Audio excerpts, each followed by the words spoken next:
if Quinn has a bad game this year, like Michigan or big games, do you believe? Here we go.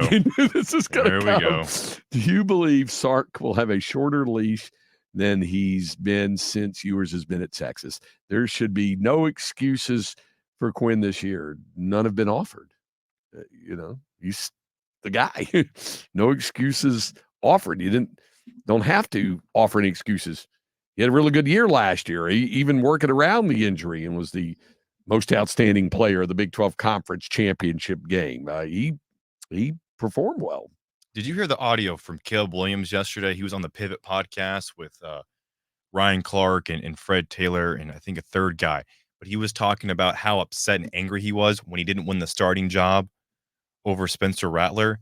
And Ryan Clark was like, what do you mean? He was a Heisman finalist. He was projected number 1 overall pick going into that season. Why were you upset about it? It was an interesting discussion.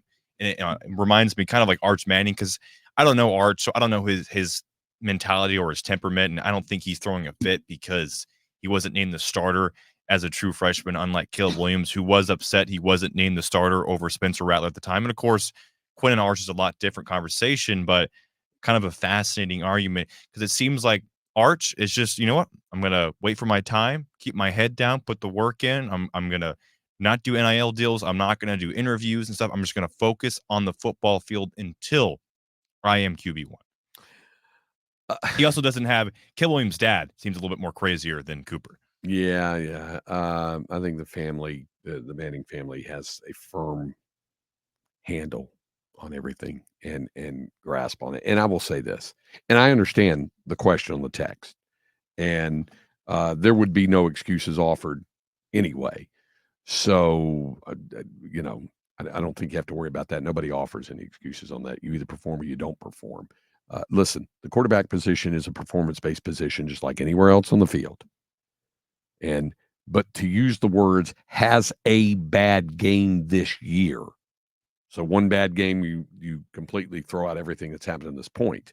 I would just say, let's see how things play out. That's why he didn't play much at all in the spring game. Sark said they know what they have there. He said Quinn Ewers had an outstanding spring.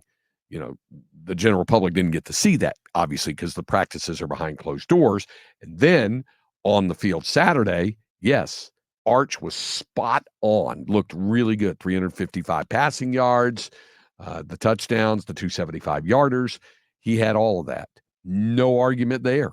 He did really, really well. His progress continues to accelerate, and that's what they want. That's what the coaches want. They want Arch to be at the top of his game. They want him to continue to make progress, but they're expecting Quinn to be at the top of his game and to play well also. And I think that's the best way to describe it. Yeah, think about the message it would send to Quinn if he has one bad game, one bad drive, whatever, one bad quarter, and Sark pulls him for Arch. If now he's thinking, okay, I have to play perfect or else I'm going to lose my job, that sends a bad message to Quinn, and also it's going to make him play worse. Either he'll be hesitant or he'll press the issue. He'll end up trying to force things and start creating turnovers and stuff. So this is Quinn's job. You ask Sark this, you ask anyone on the team. This is Quinn's team. He's the quarterback.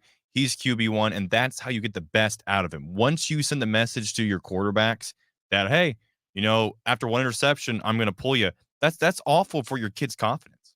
Yeah, and I don't think they have that kind of mindset to go to your point about it. I don't think there's I understand when folks look at it and say, well, you have to be ready in case things don't go well and so forth. I don't think there's a doubt about that. They keep that all in mind.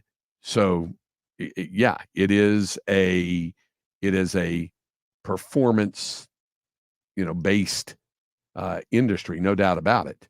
And then the texter, and again, we just, like I said, always it said, said the OU game and the Washington game. Well, the Washington game, he was 24-43 for 318 yards, a touchdown, and no interceptions. He also ran for 54 yards on 8 carries, so I wouldn't say that was a bad game. The Oklahoma game. Also, the OU Yep. game, Craig, he was phenomenal in the second half. Yeah. Texas had a chance to win that game because of Quinn's second half. Yeah. So I understand when folks will, pick apart certain parts of games or certain games. I get it. It makes sense because you want your quarterback to do very, very well. And when it doesn't, when it doesn't pan out the way you want, what you pointed out were the two losses, the 37-31 loss and the 34-30 loss to Oklahoma in that game. So I understand that.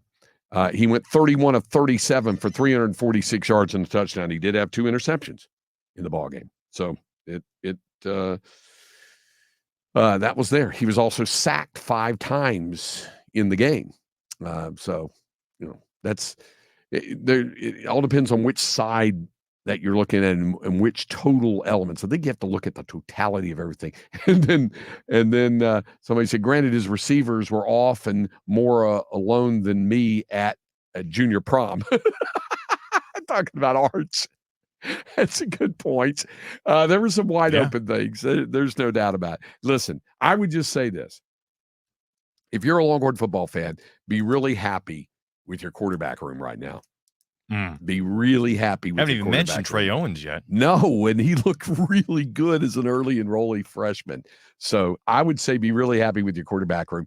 And I think you can trust the coaching staff enough that if Quinn doesn't play well and go south or whatever and doesn't perform well, Arch is going to get his opportunity if it happens.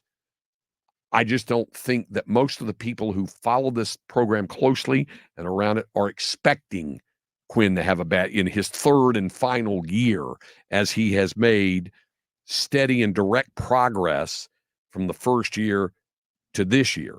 I don't think folks are expecting bad things to happen out of that.